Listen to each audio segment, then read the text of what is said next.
Hi అండి, welcome back to my channel. ఒక కోయిల గుండె చప్పుడు. రచయిత అత్తులూరి విజయలక్ష్మి గారు. పార్ట్ 2. నీళ్లు నిండిన హరిత కళ్ళకి మసగ్గా బ్లీడింగ్ హార్ట్. వెళ్ళిపోవాలి. నగలు, డబ్బు సూట్ కేసులో ఉన్నాయి. అవి తనవే కాబట్టి ఇది దొంగతనం కాదేమో. ఈ డబ్బు, నగలు కొంతకాలం ఆడుకుంటాయి. తర్వాత ఉద్యోగం చూసుకోవాలి. ఈ డబ్బు, నగలు కొంతకాలం ఆదుకుంటాయి. తర్వాత ఉద్యోగం చూసుకోవాలి. 10th మాత్రం చదువుకున్న తనకి ఉద్యోగం ఎవరిస్తారు? అయితే ఎలా బ్రతకాలి? ఎలాగైనా బ్రతకాలి. స్వేచ్ఛగా, హాయిగా, ఆనందంగా. పచ్చిక బయళ్ళ మీద లేడి పిల్లల, అడవిలో నెమలిలా ఆడుతూ తుళ్ళుతూ బ్రతకాలి. ఈ పరువు ప్రతిష్టలనే పునాదులుగా కదిలించి 2 కుటుంబాల గౌరవాన్ని మంట కలిపి పారిపోవాలి. ఈ లేత రెక్కల్ని రెపరెపలాడిస్తూ రివ్వున ఈ విశాల విశ్వంలోకి ఎగిరిపోవాలి. అటు పుట్టింట్లో పేదరికం వల్ల స్వేచ్ఛ లేదు. ఇటు మెట్టినింట్లో కల్మి వల్ల స్వేచ్ఛ లేదు. ఈ బ్రతుకిలా తెల్లారడానికి వీల్లేదు. పారిపోవాలి. ఇష్టం లేని ఈ జీవితాన్నుంచి ఇష్టమైన జీవితం వెతుక్కుంటూ సాగిపోవాలి. ఈ వర్షం తగ్గదా? ఈ రాత్రి గడిస్తే మళ్ళీ ఈ అవకాశం రాదు. కానీ ఎలా? హరితలో తెగింపు. ఏమైనా సరే వెళ్ళిపోవాలి దృఢంగా నిర్ణయించుకుంది. వంగి క్రింద పెట్టిన సూట్ కేస్ అందుకుంది. బయట వరండాలో లైట్లన్నీ ఆఫ్ చేసింది. రోడ్డు మీద వెలుగుతున్న ట్యూబ్లైట్ కాంతి లేతగా పడుతుంది. ఓసారి అడుగులు శబ్దం కాకుండా అన్ని గదుల్లోకి తొంగి చూసింది. అందరూ గాఢంగా నిద్రపోతున్నారు. చలికి ముసుగులు బిగించి పనిపిల్ల కాళీ, వంటావిడ సీతమ్మ గారు, బాయ్ కిష్టయ్య, హరిత అత్తగారి గది వైపు వెళ్ళడానికి ధైర్యం చాలట్లేదు. తల మీదుగా చీర చెంగు లాక్కుని నెమ్మదిగా వరండా తలుపు తీసి చీకట్లోకి నడిచింది హరిత. వాచ్మెన్ క్వార్టరు కిటికీలోంచి బెడ్ లైట్ వెలుగు కనిపిస్తోంది. గేటుకి పెద్ద తాళం కప్ప. హరితకి నీరసం ముంచుకొచ్చింది. ఎలా? గోడ దూకాలా? పెదాలు కొరుక్కుంటూ అక్కడే నిలబడిపోయింది హరిత. హఠాత్తుగా వెలుగు పడింది తాళం మీద. హరిత తుల్లిపడి వెనక్కి తిరిగింది. చేతిలో కర్ర సాయంతో అత్తగారు మ్రానుడి పోయింది చూసి హరిత. చేతిలో సూట్ కేస్ జారిపోయింది కింద. లోపలికి రా, గంభీరమైన ఆవిడ స్వరం. హరిత కదులుతున్న అలలా ఆవిడని అనుసరించింది. కూర్చో. ఆవిడ మంచం మీద కూర్చుంది. కూర్చో అని హరిత అత్తగారు అనగానే ఆవిడ మంచం మీద కూర్చుంది. చూడు హరిత, నేను ఉదయం నుంచే గమనిస్తున్నాను. బట్టలన్నీ సర్దుకున్నావని కాలి చెప్పింది. మీ అమ్మగారింటికి వెళ్తున్నావేమో, నువ్వే చెప్తావులే అని అడగలేదు. నీ ప్రవర్తన, నీ చూపులు, నీ కళ్ళలో భయం నాకెందుకో అనుమానం మనసులో రేకెత్తించాయి. నాకు తెలుసు నీకు వాడితో సుఖం లేదని, ఈ ఇంట్లో నీకు స్వేచ్ఛ లేదు. 50 ఏళ్ళ నుంచి ఈ ఇంట్లోనే బ్రతికాను.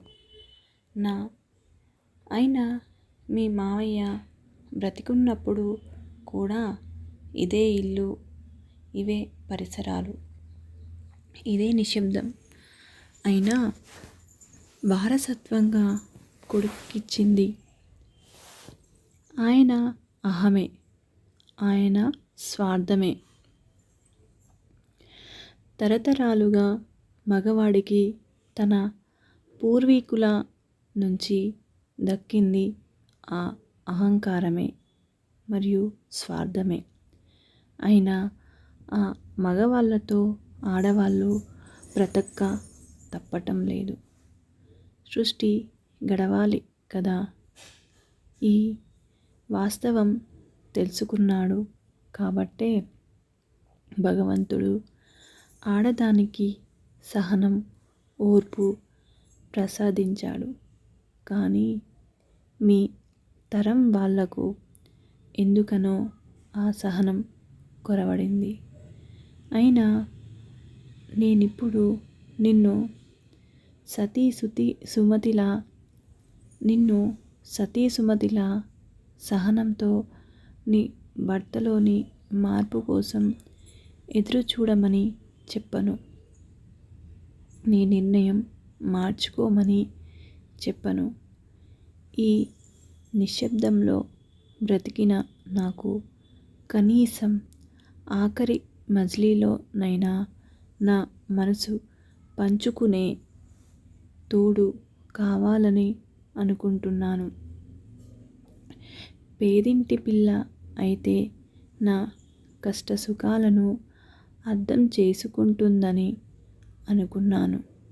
కానీ మనసనేది పేదవాళ్ళకి, గొప్పవాళ్ళకి ఒకేలాగే ఉంటుందని తెలిసింది.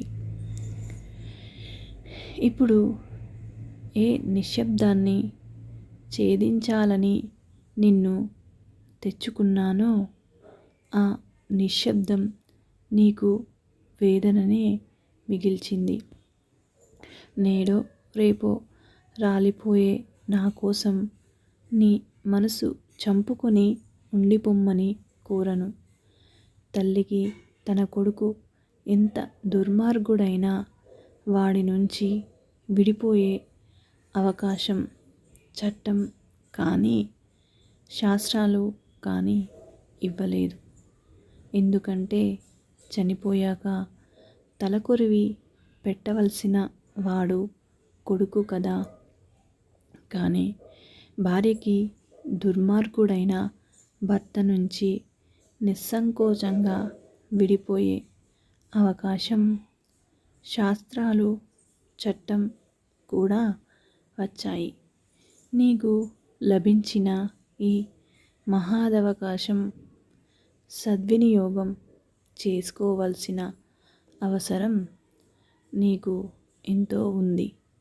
కాకపోతే ఒక్క మాట, వెళ్ళే ముందు ఎక్కడికి వెళ్ళాలి, ఎలా వెళ్ళాలి, వెళ్ళి ఏం చేయాలి అని ఆలోచించుకొని వెళ్తే బాగుంటుంది. పెద్దదానిగా, అనుభవజ్ఞురాలిగా, నీ శ్రేయోభిలాషిగా ఇది నా సూచన మాత్రమే. ఆకాశంలో ఎగిరే పక్షికి కూడా ఓ గూడంటూ ఉంటుంది. కానీ ఆడదానికి నాది అని చెప్పుకునే నీడ దొరకడం చాలా కష్టం. అందుకు నువ్వు మానసికంగా, శారీరకంగా కూడా చాలా శ్రమపడాలి. హరిత మంత్రముగ్ధురాలిగా కూర్చుండి పోయింది అత్తగారి మాటలు వింటూ. పల్చటి ట్యూబ్లైట్ కాంతి వరండా గుండా ఆవిడ మొహం మీద పడుతోంది. చీకటిని చీల్చుకొని ప్రసరిస్తున్న ఆ కాంతిలో బయట వర్షపు ధారలు జలతారు తీగల్లా మెరుస్తున్నాయి.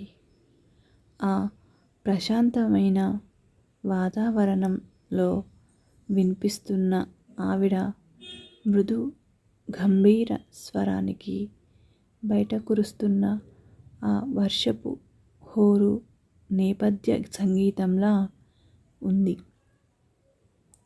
ఆవిడ మంచం వెనుక నుంచి కిటికీ గుండా లాన్లో కనిపిస్తున్న బ్లీడింగ్ హార్ట్ ఎర్రగా గాయపడిన హృదయంలా ప్రకాశిస్తుంది.